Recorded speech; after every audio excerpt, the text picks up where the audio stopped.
Hello ಸ್ನೇಹಿತರೆ, ನಮಸ್ಕಾರ. ಇತ್ತೀಚೆಗೆ ಕೆ.ಇ. ಡಿಪಾರ್ಟ್ಮೆಂಟಿಂದ ನಡೆಸಿದ ಒಂದು BMTC ಕಂಡಕ್ಟರ್ ಹುದ್ದೆಗಳ non-HK ಮಾರ್ಕ್ಸ್ ಲಿಸ್ಟನ್ನು ಬಿಟ್ಟಿದ್ದಾರೆ.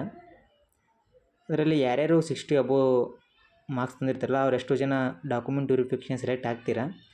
ಈ ಡಾಕ್ಯುಮೆಂಟ್ ವೆರಿಫಿಕೇಷನ್ ಏನು 20 ಅಥವಾ 20 ದಿನದಲ್ಲೇ ನಡೆಸಬಹುದಾದ ಸಾಧ್ಯತೆ ಇದೆ. ಹಾಗೆ ಯಾವ್ಯಾವ ಡಾಕ್ಯುಮೆಂಟ್ ನಮಗೆ ನೆಸೆಸರಿ ಅಂತ ಹೇಳ್ತೀನಿ. ಮೊದಲನೇದಾಗಿ ನಾವು ಆನ್ಲೈನಲ್ಲಿ ಸಲ್ಲಿಸಿರ್ತೀವಲ್ಲ, ಆ ಒಂದು ಮುದ್ರಿತ ಪ್ರತಿ ಇರಬೇಕು. ಹಾಗೆ SLC ಮತ್ತು PUC ಮಾರ್ಕ್ಸ್ ಕಾರ್ಡ್ ಇರಬೇಕು, ಅಥವಾ ನಿಮ್ಮ ಕಂಡಕ್ಟರ್ ಲೈಸೆನ್ಸ್ ಇರಬೇಕು. ಹಾಗೆ ನಾವು ಯಾವ ಕಾಸ್ಟಿಂದ ಅಪ್ಲೈ ಮಾಡಿರ್ತೀವಲ್ಲ ಆ ಇನ್ಕಮ್ ಕಾಸ್ಟ್ ಸರ್ಟಿಫಿಕೇಟ್ ಇರಬೇಕು.